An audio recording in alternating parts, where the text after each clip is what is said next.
Je constate dans ma pratique clinique qu'une grande part des difficultés rencontrées par mes patients sont liées aux impacts destructeurs d'une relation avec un fonctionnement pervers. Que cela concerne les tout premiers liens affectifs avec leur figure parentale ou des relations toxiques dans le domaine professionnel ou sentimental. Et à partir de ce constat, je me suis dit qu'il y avait plusieurs obstacles auxquels les patients étaient exposés dans leur compréhension de ces liens. D'abord, la méconnaissance de ce fonctionnement. Le terme de pervers narcissique est galvaudé, on l'entend un peu à toutes les sauces sans savoir de quoi il s'agit précisément. Et le deuxième obstacle, c'est qu'il y a des représentations très répandues qui empêchent de mettre une figure humaine au pervers narcissique, assimilé à un monstre diabolique, sans intégrer que c'est d'abord quelqu'un qui est apprécié, aimé, voire adoré, puisque l'adoration, proche de l'admiration, caractérise ce lien au tout départ. Et au-delà des problématiques qui ont marqué l'histoire personnelle des patients et qui les amènent à accepter parfois l'inacceptable, bien je me suis dit qu'au moins sur les deux premiers points que sont la connaissance du fonctionnement du pervers narcissique et la compréhension du lien toxique, je pouvais agir avec des vidéos explicatives sur les représentations pour savoir les reconnaître et mieux se protéger.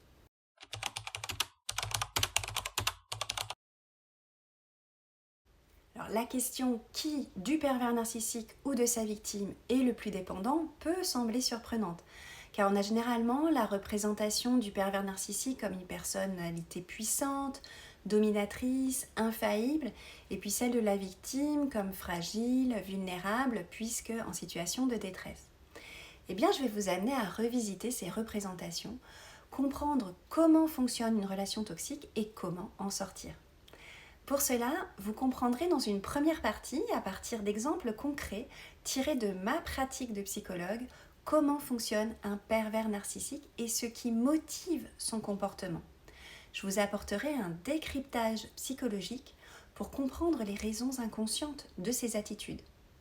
Puis, dans la deuxième partie, qui est dans la vidéo suivante, puisqu'il faut être au moins deux dans une relation, eh bien nous verrons du côté de sa victime ce qui fait qu'elle est amenée à se perdre dans une relation d'emprise et surtout quels sont les leviers à sa disposition pour sortir de cette emprise, les bonnes questions à se poser pour se libérer et pour lui permettre de se rappeler qui elle est sans les effets de l'emprise. Puis, fort de tout ce savoir, nous ferons le point, le bilan, sur ce qu'il en est précisément de la notion de dépendance pour chacun.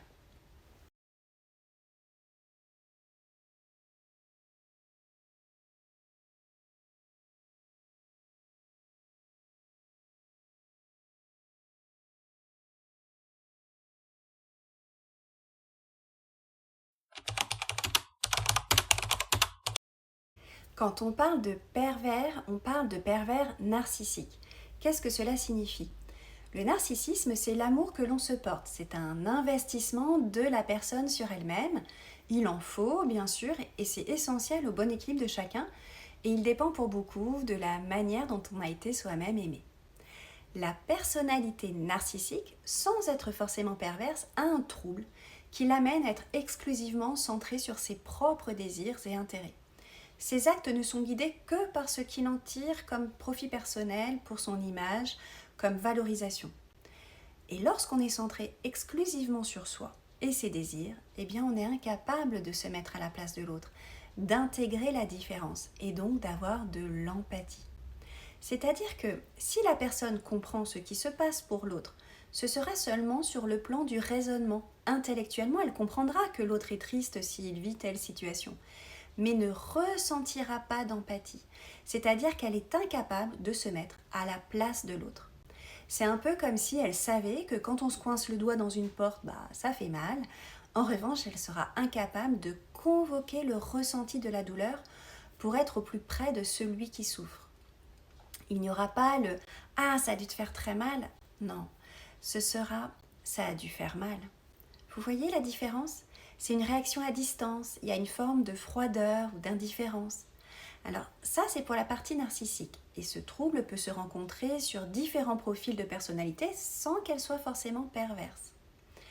La différence, lorsqu'il y a perversion narcissique, c'est que sur cet exemple précis, il y aura en plus le petit sourire ou la discrète satisfaction, Ah, ça a dû faire mal. Ou mais qu'est-ce qui t'a pris? C'est-à-dire qu'il y a la jouissance de voir l'autre en situation de vulnérabilité, de le critiquer en le mettant en difficulté, en soulignant ses insuffisances. Un exemple de situation fréquente rencontrée avec le pervers narcissique qui illustre cet aspect est de vous offrir un cadeau, mais vous découvrez en l'ouvrant que c'est justement ce que vous aviez dit ne pas du tout aimer ou désirer. En revanche, ça correspond parfaitement au goût du pervers. Vous savez pourquoi? Car rappelez-vous que sa problématique narcissique l'amène à être toujours auto-centré et le rend donc incapable de se mettre à la place de l'autre, puisque seules ses envies priment. Et dans cet exemple précis, il impose en plus ses désirs et il en jouit.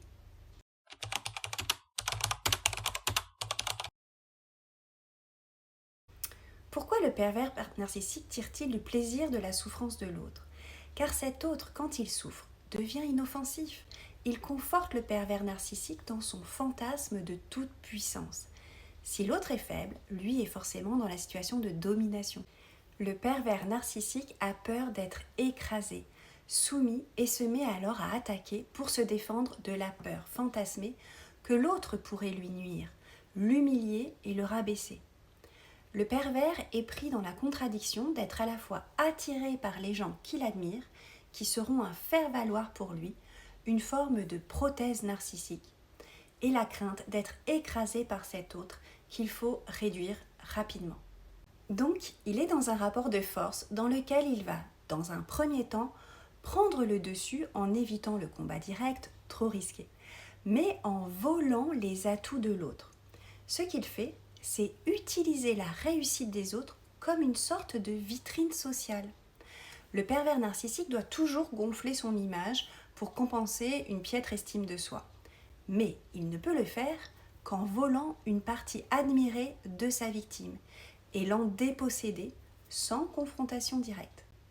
Donc le pervers narcissique a une faille narcissique qu'il va combler en rabaissant l'autre et en lui volant ses atouts. Comment procède-t-il? Il parlera de vous en votre absence de façon élogieuse pour susciter l'admiration et en profiter pour récolter les fruits de votre valeur. Un père, par exemple, qui vantera le succès de son fils. Ah, il est brillant, il a été admis dans toutes les grandes écoles de son choix. Alors que ce père ne cessera de renvoyer à ce fils qu'il est décevant, en tout cas pas à la hauteur de son père, bien sûr. À la mesure où le père se sent menacé par le succès de son fils, il faudra qu'il l'attaque pour interdire à ce garçon de se sentir fier de lui-même, de s'aimer donc, car cela le rendrait trop puissant aux yeux du père qui craint d'être diminué par la valeur de l'autre. Donc, il lui vole. C'est une sorte de spoliation. Le succès de son fils devient son succès. Et on passe de « j'ai un fils brillant » à « je suis le père d'un fils brillant ». Vous voyez la nuance? Et son fils se consolera en disant que son père ne l'a jamais félicité, mais il sait qu'il en parlait fièrement aux autres. Triste consolation pour ce jeune homme. Un autre exemple assez commun d'une épouse perverse narcissique. Elle montrera l'image d'un couple aimant, idéal, en racontant à qui veut l'entendre que son mari a accompli des choses incroyables, narcissiquement valorisantes pour l'épouse. Mais bien sûr, elle ne manquera pas de marteler au quotidien à son mari qu'il oublie tout, qu'il ne fait attention à rien, et même pas à elle, et que sans elle, il serait incapable de se débrouiller. Heureusement qu'elle est là pour lui, car aucune autre femme ne supporterait un homme comme lui. Ah là là, la jouissance de rabaisser l'autre à l'état d'être faible et entièrement dépendant, car il s'agit bien de cela ici. Ce qu'on voit avec ces exemples, c'est que le pervers narcissique a donc besoin de l'autre pour se rassurer sur son pouvoir de domination et s'approprier ses atouts en le dépossédant, pour s'en saisir. Sa victime lui sert de béquille narcissique, de vernis luisant qui cache un narcissisme peu reluisant. Donc ce que nous venons de comprendre, c'est que le pervers narcissique utilise l'autre comme un faire-valoir. Pourquoi? Pour compenser sa faille narcissique. Il rabaisse ceux qui l'admirent. Pourquoi ? Car leur qualité le menace de se sentir moins puissant. Seuls ses propres désirs comptent. Pourquoi ? Car il n'a pas d'empathie, vous vous souvenez. Et il a la jouissance de nuire à l'autre. Pourquoi ? Car cela le conforte sa toute-puissance. Ah oui, une précision pour vous qui auriez le syndrome du sauveur. Une précision avant que je continue de vous apporter un décryptage. Ne pensez pas vouloir commencer à expliquer tout cela à un pervers narcissique, à vouloir le sauver de lui-même, à l'extirper de sa condition de pervers. Il n'ira avoir le moindre problème, n'ira d'ailleurs jamais consulter un psychologue, ou s'il le fait, ce sera juste pour vous faire croire qu'il est de bonne volonté. Mais ça ne durera pas, en général, ce sera uniquement pour vous mettre en confiance. Parce qu'il ne souffre pas, lui. Rappelez-vous, il est tout puissant. Ce n'est jamais lui qui a un problème, c'est vous qui en avez un. Le déni de la perversion est inhérent à son fonctionnement, puisqu'il est tout puissant. Cette précision faite, reprenons.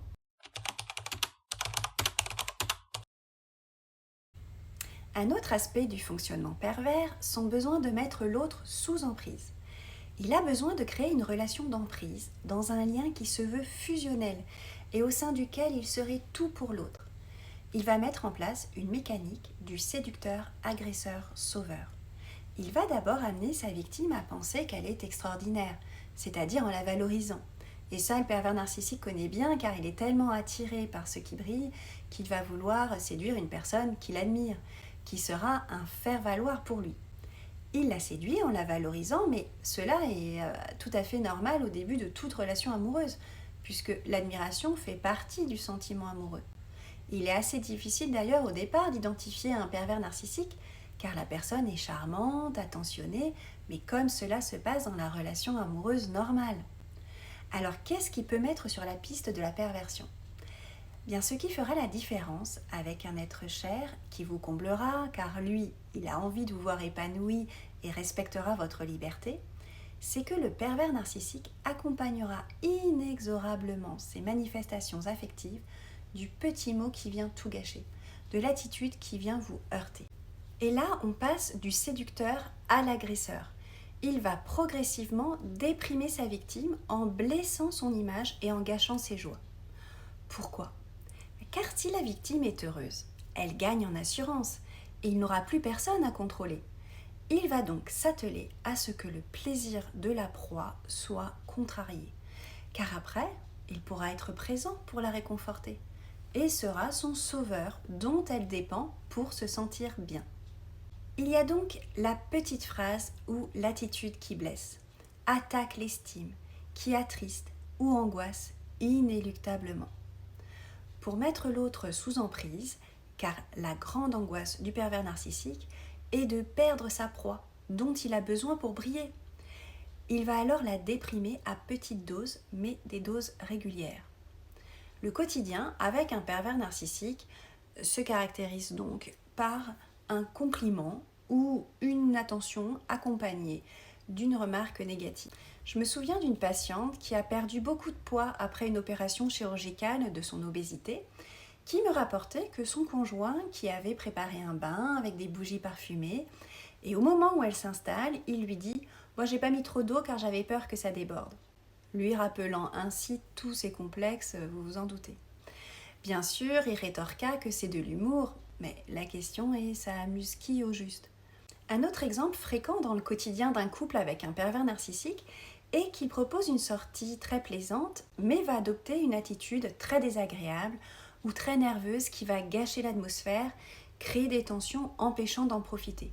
Le pervers narcissique dira « Je t'accompagne et tu n'es pas content », tout en disant à sa victime que c'est elle qui a un problème, lui il va très bien. Qu'est-ce qui se passe dans ce type de procédé ? Il attaque la valeur de l'autre, car cela lui est insupportable de lui reconnaître une compétence ou une qualité. La reconnaître, ce serait pour lui admettre qu'il ne l'a pas, et donc remettre en question son fantasme de toute puissance. Sa vision est très binaire, très clivée. Il y a les nuls et lui. Mais si un autre n'est pas nul, cet autre devient menaçant et il faut le réduire à un état de nullité et que la victime elle-même se dévalorise pour ensuite lui montrer que lui l'aime malgré ses défauts. Donc dans l'exemple du bain, il attaque la réussite de perte de poids de sa partenaire. Dans l'exemple de la sortie, il éteint le plaisir qui fait rayonner sa proie en la contrariant, pour lui paraître très agréable et de très bonne humeur alors qu'elle sera vexée, voire peut-être un peu déprimée. Dans cette relation d'emprise, nous comprenons que la répétition de vexation, de contrariété, voire d'humiliation, contribue à fragiliser la victime, et dans son estime de soi, puisque ses réussites sont attaquées, et dans son humeur, car elle se décourage d'obtenir grâce aux yeux du pervers narcissique. Il y a encore un autre procédé que le pervers narcissique utilise pour rendre sa victime dépendante. C'est la sidération et la culpabilisation qui empêchent la pensée de raisonner. On entend souvent les victimes du pervers narcissique dire « mais son problème est qu'il est impulsif, c'est tout ». Cette impulsivité est une liberté que le pervers narcissique s'octroie pour s'emporter autant que bon lui semble. Mais ce qui caractérise un emportement émotionnel d'une colère perverse, c'est que dans ce dernier cas, la soudaineté et l'imprévisibilité caractérisent ce surgissement d'agressivité qui crée une sidération chez l'autre du fait de la disproportion de la réaction par rapport aux causes. C'est tellement insensé, c'est un tel débordement de colère que ça crée de la sidération et que l'auditoire s'efface par crainte d'aggraver cette violence incompréhensible. Résultat, le pervers narcissique domine, censure la parole de l'autre qui n'ose plus s'exprimer et ne sait plus comment réagir. Là où les victimes sont figées dans le silence, elles sont soumises. Et si bien sûr dans un second temps, là où les victimes lui reprochent sa démesure, comment réagira le pervers narcissique ? En se victimisant. Il vit une période difficile en ce moment, il est épuisé. Et bien sûr, en désignant des facteurs extérieurs comme cause de son emportement, parce qu'il y a toujours un coupable, un responsable à désigner. Si vous n'aviez pas dit ou fait cela, ça ne se serait pas produit. La violence deviendrait alors presque normale, puisqu'elle est parfaitement justifiée, les causes sont identifiées, et en plus on vous donne la solution pour que ça ne se reproduise pas. Sauf que, même si vous essayez d'être au plus près de ce qu'il vous dit être ses désirs, il trouvera toujours le petit détail qui fait que ça ne va pas, et qui va donc forcément l'énerver, et ce sera votre faute, d'autant plus que vous le saviez. Il peut même vous accuser de perversion à cette occasion en retournant l'attribution de la responsabilité des faits, puisque ce ne sera jamais de sa faute. Cette sidération, qui bloque toute discussion possible, est associée à une culpabilisation. Il va amener sa victime à douter d'elle-même en portant la responsabilité du malheur du pervers narcissique. La victime a alors peur d'être si coupable qu'il ne l'aimera plus et qu'il risque de l'abandonner. Vous vous souvenez que la grande angoisse du pervers narcissique est celle de perdre sa proie ? Eh bien, il va faire en sorte de faire vivre cette angoisse chez l'autre, car il est incapable de supporter ce doute, puisqu'il se considère lui tout-puissant. Et cela est caractéristique dans les moments où sa colère se déclenche. Par exemple, si tout simplement vous regardez la télé, très intéressé par le programme, ou bien vous êtes plongé dans une lecture, il y a de grands risques pour que vous soyez interrompu. Pourquoi ? C'est un peu comme l'exhibitionniste qui cherche, en provoquant l'effroi des passants, à se rassurer sur le fait qu'il existe en s'exhibant. Eh bien, le pervers narcissique a besoin de vérifier son pouvoir sur vous lorsqu'il vous voit capté, même par un élément extérieur, même si c'est la télé ou un livre. Il a le sentiment que vous pouvez lui échapper, en prenant un simple plaisir qui vous appartient. Il va alors interrompre, casser ce moment.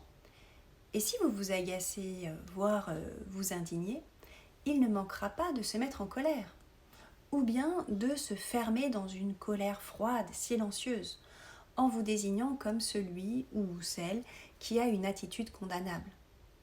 Ah ben, quel couple, si on ne peut même pas se parler quand tu regardes la télé ou quand tu lis. Vous voyez là, on retrouve bien dans cette réaction la menace de rupture sous-entendue en filigrane en évoquant le couple qui n'a rien à voir avec le problème, ce qui active l'angoisse d'abandon avec la culpabilisation. Vous le faites souffrir, vous le négligez, vous l'abandonnez. Avec ces reproches, il attaque votre image, puisqu'il vous accuse de ne pas le respecter. Et ce qui est le plus évocateur d'un fonctionnement pervers est ce qui s'appelle le retournement. C'est-à-dire qu'il vous reproche de ne pas le respecter en l'empêchant de parler quand vous regardez la télé, par exemple, alors que c'est lui qui ne vous respecte pas en vous empêchant d'écouter l'émission. Il vous reproche ce dont il est responsable, sans aucune remise en question évidemment. La culpabilisation est l'autre arme de la relation d'emprise. Nous avons vu deux mécaniques qui participent à mettre une victime sous emprise, la sidération et la culpabilisation. La forte colère du pervers narcissique se caractérise par sa disproportion qui impressionne et impose une soumission.